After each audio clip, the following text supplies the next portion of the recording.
Hi friends. Friends, మీరు ఏ పని చేస్తే అదే మీకు రిజల్ట్గా మీకు రావడం అనేది జరుగుతుంది. అంటే మీరు మామిడి విత్తనం నాటితే మామిడి చెట్టు వచ్చినట్టు ఎంత క్లారిటీయో, అలాగే వరి నాటితే అలాగే వరి చేను ఎలా వస్తుందో, అంటే మీరు ఏది నాటితే అదే. ఇక్కడ దీన్ని మనం చాలా ఇంపార్టెంట్గా చూడాల్సిన కార్యక్రమం. ప్రకృతి ధర్మం అది. మీరు ఏది చేస్తే అదే మీకు తిరిగి వస్తుంది. మీకు సహాయం చేసే నేచర్ ఉందనుకో ఎదుటి వాళ్ళకి, ఆటోమేటిక్గా మీకు వేరే వ్యక్తులు వచ్చి మీకు సహాయం చేస్తారు. అది ప్రకృతి లా. ఓకే, అది ఎవరు తప్పించుకోలేదు. అలాగే మీరు ఎదుటి వ్యక్తిని చూసి మీరు నవ్వారనుకోండి, వాళ్ళ మిమ్మల్ని చూసి నవ్వుతారు. కొట్టారనుకోండి, వాళ్ళు మిమ్మల్ని కొడతారు. నేచర్ లా. ఇట్లా మీరు ఏం చేస్తున్నారన్నా చూసుకోండి. మీరు మీరు డైలీ లేచిన కాడి నుంచి పడుకునే వరకు మీరు ఏం చేస్తున్నారు, యాక్టివిటీస్, టాస్క్స్, మీరు చేసే పనులన్నీ ఒకసారి రెక్టిఫై చేసుకోండి. ఎందుకంటే మీరు ఏం చేస్తే అదే మీ దగ్గరకు వస్తుంది. మీరు మంచి చేస్తే మంచి వస్తుంది, చెడు చేస్తే చెడు వస్తుంది.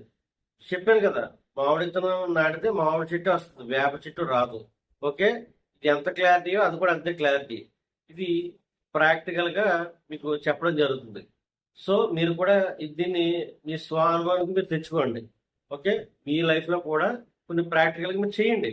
ప్రతిదీ ఎక్స్పెరిమెంట్ చేయాలి. ఏది గుడ్గా నమ్మొద్దు. మీరు ప్రతిదీ మీరు మీరు ఎక్స్పీరియన్స్ చేసి అప్పుడు 10 మందికి చెప్పండి. అప్పుడు మీ యొక్క కాన్ఫిడెన్స్ లెవెల్స్ కూడా మీకు పెరుగుతూ ఉంటాయి. కాబట్టి మీరు డైలీ ఏ యాక్టివిటీ చేస్తున్నారు, మీరు అభివృద్ధికి వెళ్ళే పనులు చేస్తున్నారా, అభివృద్ధికి వెళ్తారు.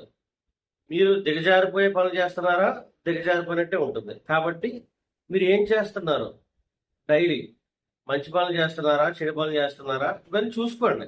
ఇక్కడ మంచి చెడు అనేది ఏం లేదు. మామూలుగా మాట్లాడితే అనుభవం మాత్రమే ఉంది. మీరు మంచి చేస్తే మంచి, చెడు చేస్తే చెడు, అంతే.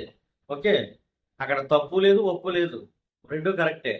ఒకసారి మీరు తప్పు చేస్తారు, దెబ్బతిన్నారు, బుద్ధి వచ్చేస్తుంది, ఆటోమేటిక్గా నెక్స్ట్ మంచి చేస్తారు. ఇది ఎక్స్పీరియన్స్. ఓకే, అలా మనం ప్రతిదీ మీరు డైలీ కూడా చెక్ చేసుకోండి. Thank you friends.